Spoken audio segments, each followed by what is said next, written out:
I started to look at this, and you realize that, as one scientist said, the only thing you can safely say about the moon is its observational error. It shouldn't be there.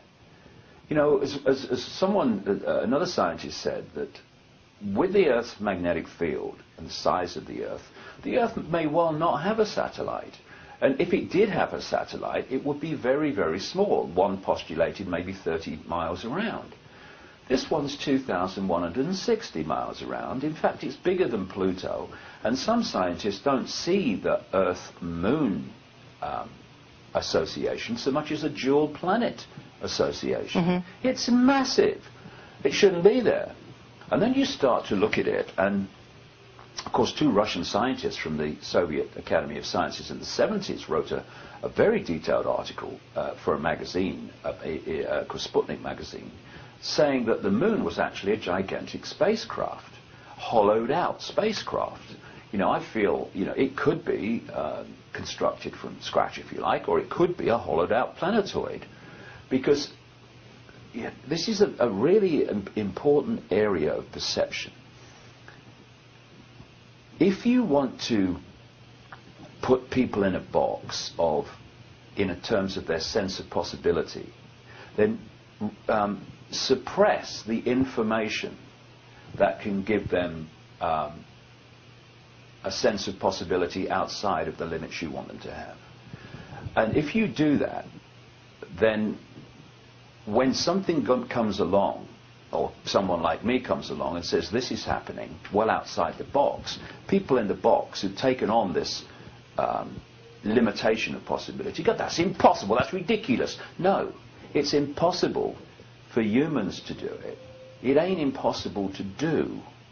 And so we need to open our minds to the fact that, funny enough, sits back in amazement, humanity at this time is not at the cutting edge of possibility. I mean, please. You think? Have you seen George Bush? Anyway, this has been done by an incredibly advanced, technologically, not necessarily spiritually, probably not, race of whatever. And I've started to see the modus operandi. And in many ways, it's very much symbolized by the Death Star in the Star Wars movies. Star Wars movies, of course, produced by George Lucas, massive insider. Because of the effect these moons of that size have on a planet like the Earth. When you move the moon close to the Earth, it starts to affect its speed of spin, and it starts to make it go at an angle, which is what the Earth does. We have seasons because of that angle, which makes the Earth, in its relationship with the Sun, have this period of years with different seasons. So then you look at the ancient accounts all over the world, and they talk about fantastic cataclysmic events which ended a golden age, which ended a whole civilization. Some people talk about Atlantis and Lemuria and all that stuff. And there are many clear, constant checklist items on that cataclysm description. Whether it's the Great Flood in the Bible, whether it's wherever you go in the world, you find the same thing. 1, massive earthquakes, great volcanic eruptions, a tidal wave, massive tidal wave, and the Earth turned over. If you move the moon in, say it's coming into where it is for the first time, it totally changes the Earth. It moves it on an angle, the Earth turned over. The pressure of all that stuff would create tremendous geological impacts. And what would happen if you've got a planet which is overwhelmingly made up of vast oceans of water, and the planet did that? Right. You would have the most extraordinary tidal wave just by the momentum of the water. And then you look at so many different tribal legends around the world. I mean, I come across them directly through Craig Muchworth, the African legends. When I was starting to put this together, I called him the great Zulu shaman, coming up to his 90th year now. And I didn't say, hey Credo, I reckon the moon's this, that, and the other. I said, can you just tell me any African legends about the moon? I try to avoid very much telling people what I'm feeling and then saying, what do you think? Right. If they have information they could give me, I like to keep my mouth shut, keep my powder dry, as someone said to me once, and then see what they say when they're coming from none of this preamble. And he goes on this story. He says, well, we think the moon's an egg. Now, of course, anthropologists go along and say, they think the moon's an egg, they're primitive. Well, what are they saying it's an egg? Just it's symbolism, mate, please. I don't think anthropologists do symbolism very well. But they call it an egg because they say the moon had its yolk taken out. It was an egg that had the yolk removed. It was hollowed out.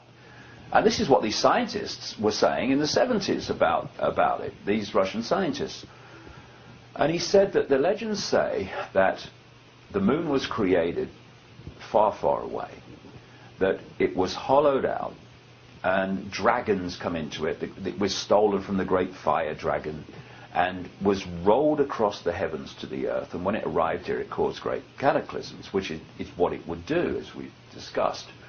And the story is that there were two reptilian creatures, or reptilian entities, better word, I don't like creatures, called Wawane and Umpanku.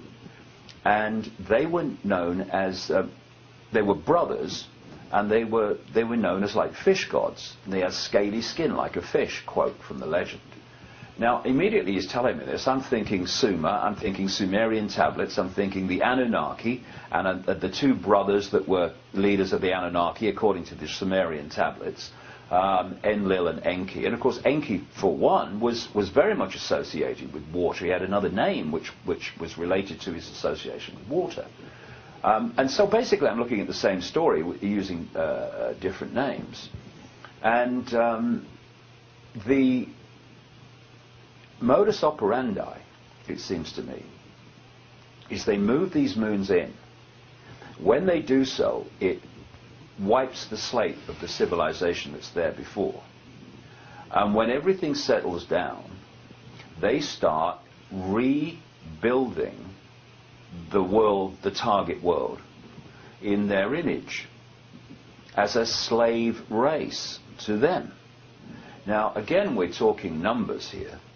The number of people on Earth is enormous compared with the non-human entities that are manipulating through these human hybrid bloodlines that we talked about before.